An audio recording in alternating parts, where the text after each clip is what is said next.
So, galing po kasi siya sa toxic relationship. So, yung sabi ko nga po kanina na bad boy yung hanap niya, nakahanap po siya. Pero 3 taon po siya noon sa bad boy nga po relationship niya.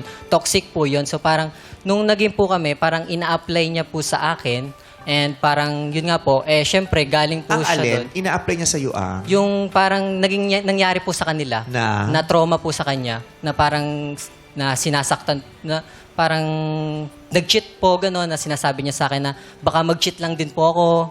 Ganun po. Ano masasabi mo doon, Nicole? So, ayun nga po, na-apply ko po yung almost 3 years po kaming nasa relationship nung nahanap ko nga po Bad na boy. bad boy.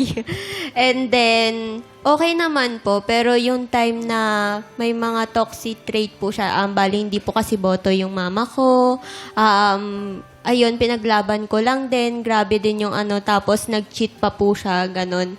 So, nung time, grabe yung shift na toxic relationship to healthy since mabait nga po si Lester. So, yung pag-overthink ko, hala, too good to be true na naman to. What if sa susunod naman, ganun na naman, hindi ko mamalayan na nag-cheat na rin pala siya, ganun. Totoo ba yun na nasasabi niya yun, yung hala?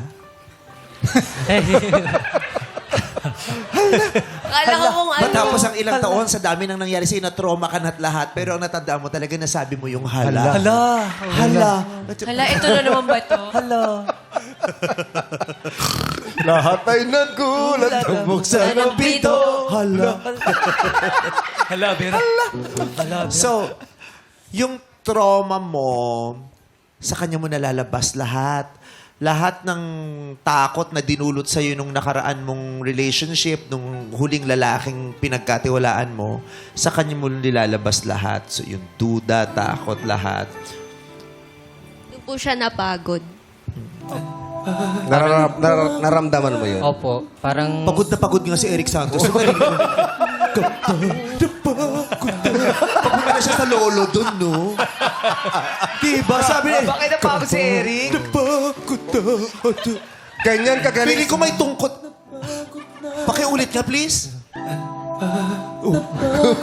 Feeling ko may tungkot si dun sa studio nun, si Eric Santos. Kapagod apo yung gamot ko. Iba si... Ganyan kagaling si Eric. Damang-dama niya yung pagod. matanda na, tsaka may sakit nag-recording pa rin. Oo. Ramdam mo yung sakit. Nagme-maintenance na siya ng mga Ay, oras pa yan, na yan. ha?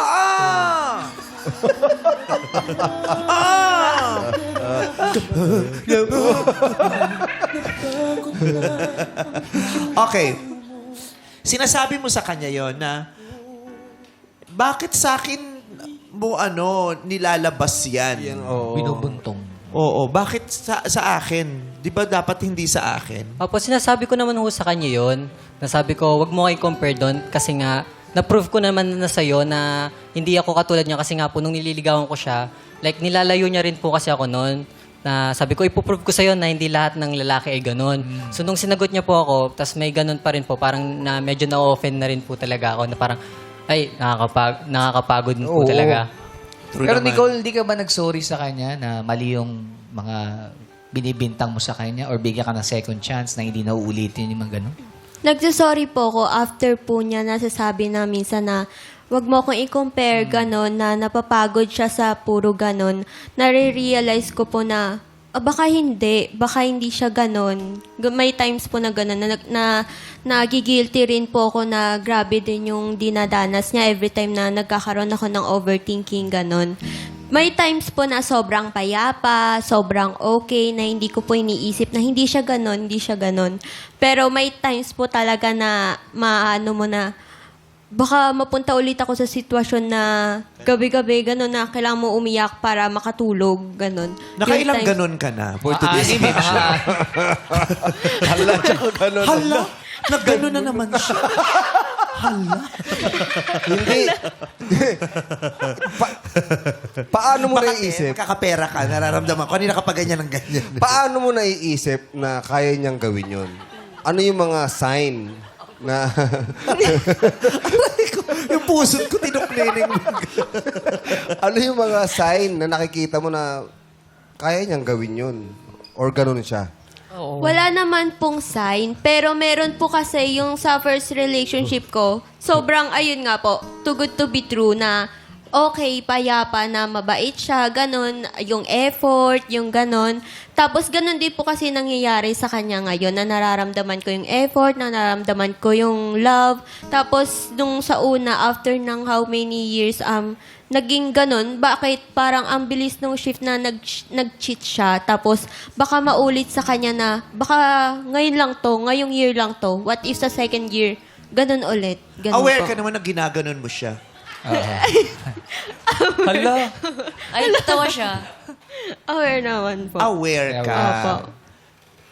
Hindi kaya pa nakipbutas mo lang siya dun sa ex Hindi po. mo? Hindi po. baka So, hindi po. Napagbintangan pala. Ba't ganun, Kim? Ba't ginanon ni Kim? Oo, ba't ginanon mo, Kim? Hala ka. Hala ka. Hindi! Hala. Hala.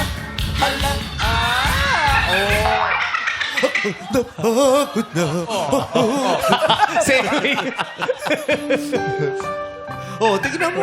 Nagbandurya pa pala si Eric Santos sa part na yun. Bandurya. Ayun.